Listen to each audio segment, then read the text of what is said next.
Okay guys, let's continue. We're on now on question 2 and 3. Question 2 being hyperbolic functions, and question 3 we're back into parabolic. How do I know it's parabolic? The squared here. Every time you see an equation having a squared, you must know that you're dealing with a parabolic. So here we are given f of x, and they say we must find f of 2, f of minus 2. So that is question 2. So we're gonna write here question 2, and then we're looking at 2.1. So they are saying our f of x equals to negative 2 over x plus 1,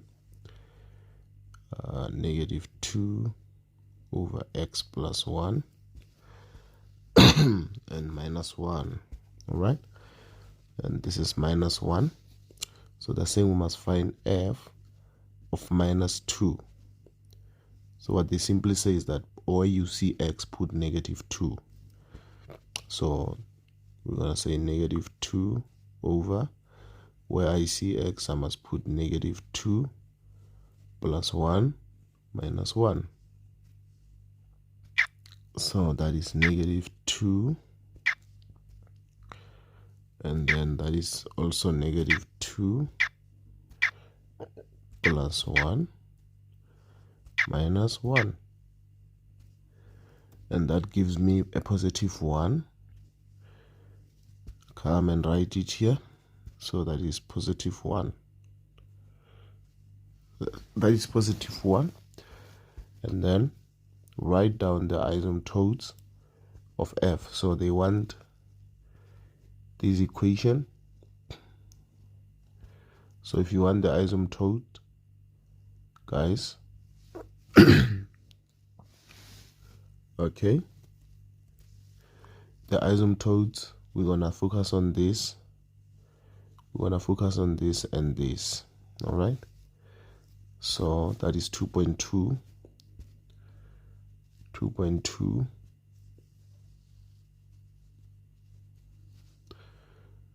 So that is x plus 1. We're gonna equate it to 0. So we focus on this.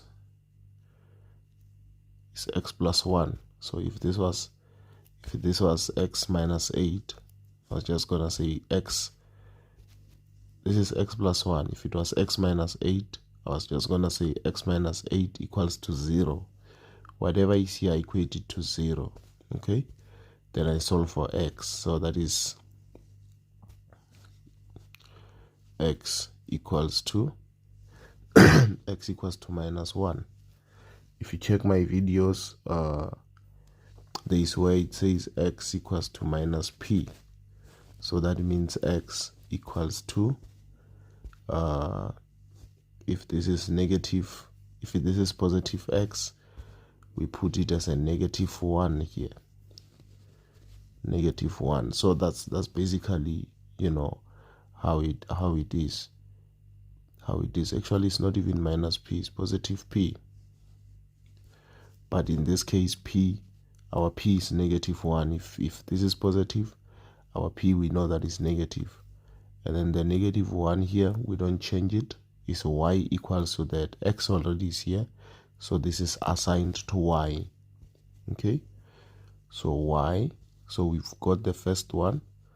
The second one is y equals to minus 1. Y equals to minus 1. Yeah, so those are the asymptote. This is asymptote, the vertical one. This is the horizontal one.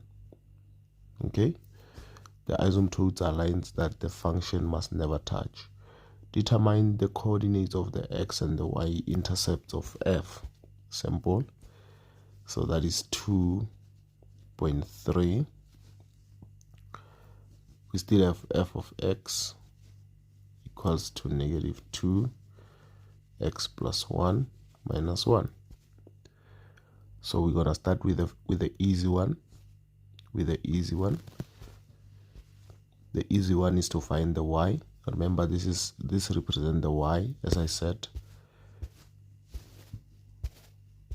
So the easy one is to find the y-intercept by making x to be 0.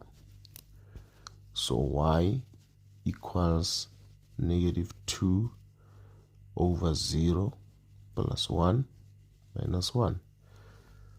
Okay, so what we do here, in place of x we put a 0, and then our y is -3. Our y is -3. In coordinate form, x was made 0 and y is -3. Okay, so the second thing, we must find the x-intercept by making y to be 0. So this is the function. Y is made 0, so 0 equals to -2 x plus 1 minus 1. All the time, you first start by eliminating this one. You take it to the other side. If it's negative, it's going to be positive this side, and this is -2 and x plus 1.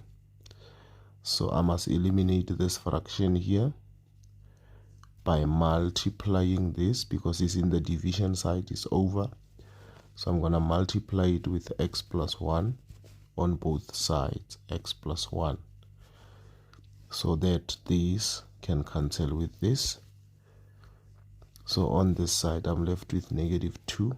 This side is 1, and x plus 1. 1 times x is x, 1 times 1 is 1, equals to -2. The 1 goes the other side, is x equals to -2 minus 1.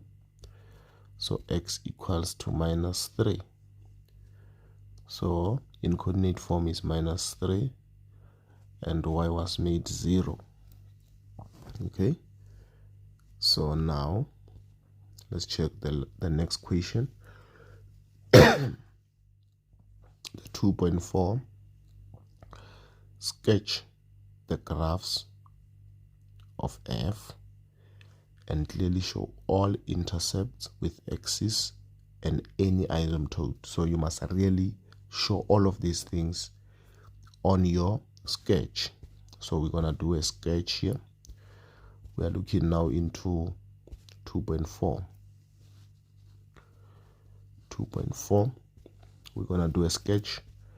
Mine should be more uglier as compared to yours, because I'm the oldest here and you are the youngest. So you must be more excellent than I am. But you can see mine already, it looks like it's gonna be more nice. Already it shows that it's drawn with excellence and passion here. So we start with the asymptote. I love having them in red because asymptotes are lines that should not be touched. So x is on -1 and y is on -1. So x is on -1 is somewhere here. This is -1. This is -1. So just gonna do a line here, a dotted line, to illustrate. This is our asymptote. This is our asymptote, guys, and we name it. It's very important what's happening here. We name this asymptote that x equals to -1, and the y equals to -1 as well. Maybe we can put it somewhere there, -1. So we draw a line to show that